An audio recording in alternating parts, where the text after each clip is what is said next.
کہا حضور اس نے آپ کے لاڈلے بچے کو ذبح کر ڈالا ہے، اگر یقین نہیں آتا تو چل کر خود اپنی آنکھوں سے دیکھ لیجئے۔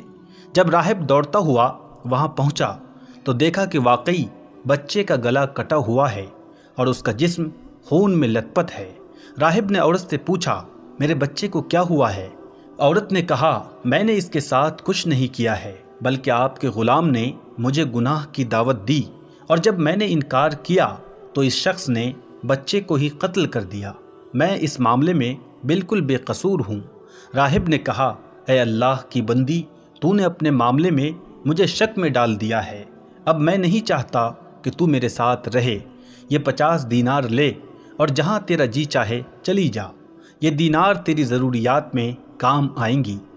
عورت نے 50 دینار لیے اور اللہ کی رحمت سے امید لگاتے ہوئے ایک نامعلوم منزل کی طرف چل دی۔ ایک بستی کے قریب گزری تو دیکھا کہ مجمع لگا ہوا ہے اور ایک شخص کو پھانسی دی جا رہی ہے۔ بستی کا سردار بھی وہیں موجود تھا۔ عورت سردار کے پاس گئی اور کہا کیا ایسا ہو سکتا ہے کہ تم مجھ سے 50 دینار لے لو اور اس شخص کو آزاد کر دو؟ سردار نے کہا لاؤ رقم میرے حوالے کر دو۔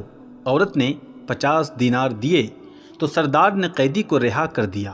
وہ قیدی اس پاک باز عورت کے پاس آیا اور کہا میری جان بچا کر تو نے جو احسان کیا ہے، آج تک کسی نے مجھ پر ایسا احسان نہیں کیا ہے، اب میں تیری خدمت کرتا رہوں گا یہاں تک کہ مجھے موت آ جائے۔ چنانچہ وہ شخص اس عورت کو لے کر ساحل سمندر پر پہنچا۔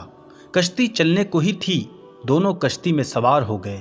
عورت کا حسن و جمال دیکھ کر سارے مسافر حیران رہ گئے۔ وہ عورتوں والے حصے میں جا کر بیٹھ گئی۔ لوگوں نے قیدی سے کہا یہ حسین و جمیل عورت کون ہے؟ اس بدبخت نے کہا یہ میری لونڈی ہے۔ کشتی میں موجود ایک شخص نے جو اس عورت کے حسن و جمال میں گرفتار ہو چکا تھا، اس نے کہا کیا تم اپنی لونڈی مجھ سے بیچو گے؟ تو اس نے کہا میں اسے بیچنا نہیں چاہتا کیونکہ یہ مجھ سے بہت زیادہ محبت کرتی ہے۔ جب اسے معلوم ہوگا کہ میں نے اسے بیچ دیا ہے، اسے میری طرف سے بہت تکلیف پہنچے گی۔ میں نے اس سے وعدہ لیا ہے کہ میں اسے کبھی نہیں بیچوں گا۔ مسافر نے کہا تو مجھ سے منہ مانگی قیمت لے لے اور خاموشی سے یہاں سے چلا جا، تجھے کیا ضرورت ہے کہ تو اسے بتائے؟ لالچی اور احسان فراموش دھوکے باز قیدی نے مال کی لالچ میں آ کر مسافر سے بہت سارا مال لیا اور کشتی سے اتر گیا۔ مسافر نے اس خرید و فروخت پر تمام مسافروں کو گواہ بنا لیا۔ وہ نیک عورت چونکہ عورتوں والے حصے میں بیٹھی تھی، اس لیے اس معاملے سے بالکل بے خبر رہی۔ جب مسافر کو یقین ہو گیا کہ اس کا مالک جا چکا ہے، اب واپس نہیں آ سکتا، وہ عورت کے پاس گیا اور کہا آج سے تم میری ملکیت میں ہو، میں نے تمہیں خرید لیا ہے۔ عورت نے کہا خدا کا خوف کرو، تو نے مجھے کیسے خرید لیا جبکہ میں آزاد ہوں اور آزاد کو خریدا نہیں جاتا اور کسی کے ملکیت میں نہیں ہوں؟ مسافر نے کہا اب نہ تو تم اپنے مالک کے پاس جا سکتی ہو اور نہ ہی وہ پیسے واپس کر سکتی ہو جو تیرے مالک نے مجھ سے لیا ہے۔ میں نے مال کثیر دے کر تجھے خریدا ہے اور تمام مسافر اس بات پر گواہ ہیں۔ اگر یقین نہیں آتا تو ان سے پوچھ لے۔ سب مسافروں نے کہا اے اللہ کی بندی، اس نے واقعی تجھے خرید لیا ہے، ہم سب اس پر گواہ ہیں۔ نیک پاک باز اور جرت مند عورت نے کہا تمہارا ستیہ ناس ہو، اللہ سے ڈرو، خدا کی قسم میں آزاد ہوں، آج تک کبھی کوئی میرا مالک نہیں بنا، میں کسی کی لونڈی نہیں ہوں، تم سب اس معاملے میں اللہ سے ڈر جاؤ۔ لوگوں نے اس مسافر سے کہا کہ یہ عورت اس طرح نہیں ماننے والی، اس کے ساتھ جو سلوک کرنا ہے کر ڈال، خود ہی مان جائے گی۔ یہ سن کر مسافر اس کی طرف بڑھا۔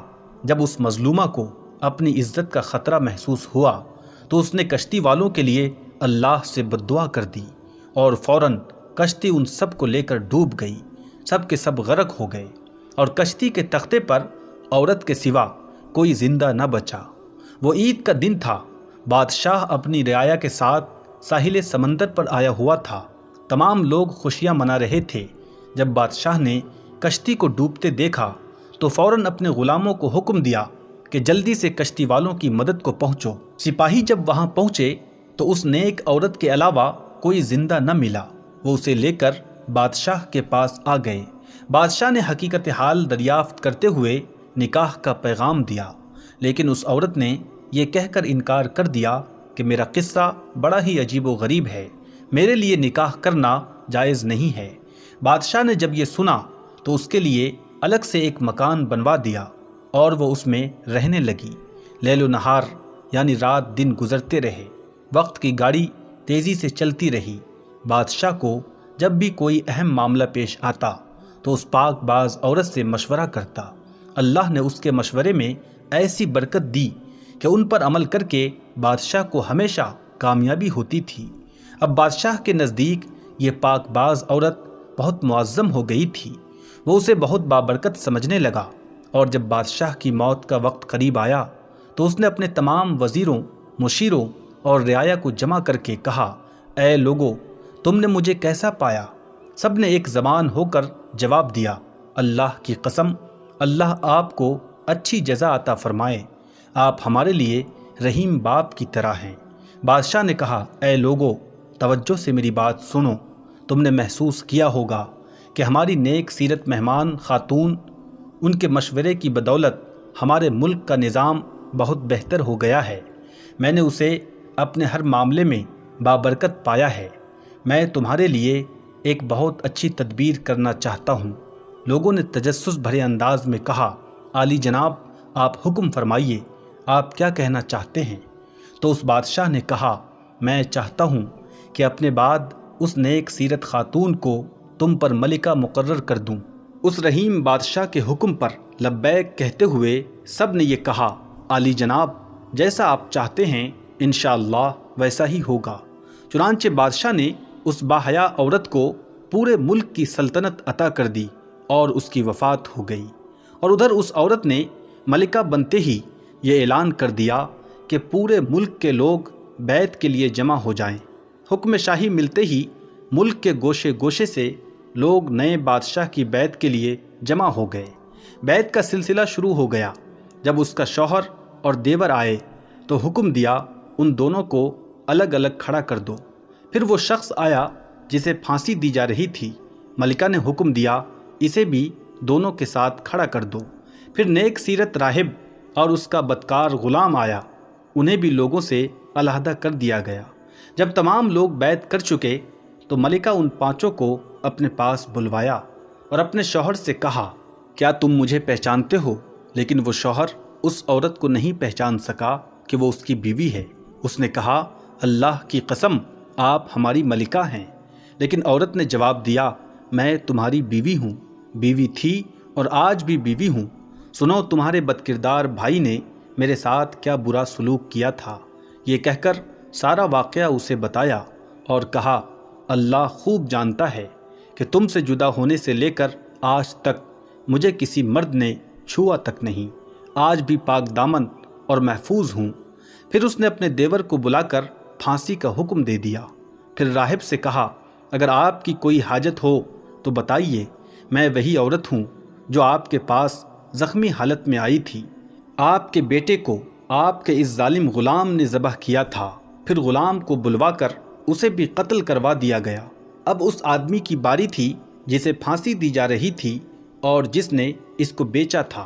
جب وہ آیا تو اسے بھی قتل کر دیا گیا اور اس کی لاش چوراہے پر لٹکا دی گئی، اور یوں وہ اپنے انجام بد کو پہنچ گیا۔